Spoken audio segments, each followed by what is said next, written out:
এক হিন্দু পরিবারের একমাত্র মেয়ে প্রতিদিন তাদের ছাগল চড়াতে যেত গ্রামের এক খালি মাঠে। সেই মাঠের পাশেই ছিল একটি মাদ্রাসা। ছাগল চড়ানোর ফাঁকে মেয়েটি মাদ্রাসার পাশে বসে বিশ্রাম নিত, আর তখন মাদ্রাসায় যা পড়ানো হতো তা কান পেতে শুনত। একদিন মেয়েটি শুনল, হুজুর বলছেন, যে কোনো কাজ বিসমিল্লাহ বলে শুরু করলে আল্লাহর বরকত নেমে আসে, আর কাজটি সুন্দরভাবে সম্পন্ন হয়। এ কথা তার হৃদয়ে গভীরভাবে গেঁথে গেল। সেই দিন থেকে সে যে কোনো কাজ শুরুর আগে বিসমিল্লাহ বলা শুরু করল। তার বাবা ছিলেন কাপড়ের দোকানের মালিক। প্রতিদিন দোকান বন্ধ করে চাবি সে মেয়ের হাতে দিত।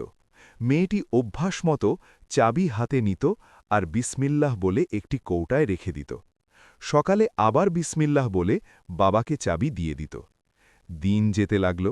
একদিন মেয়ের মা লক্ষ্য করলেন, মেয়ে প্রতিটি কাজে বিসমিল্লাহ বলে। মা অবাক হয়ে মেয়েকে বোঝাতে লাগলেন, বকাঝকা করলেন, তুমি হিন্দু মুসলমানদের মতো কেন কথা বলছ? কিন্তু তাতে কোনো লাভ হল না।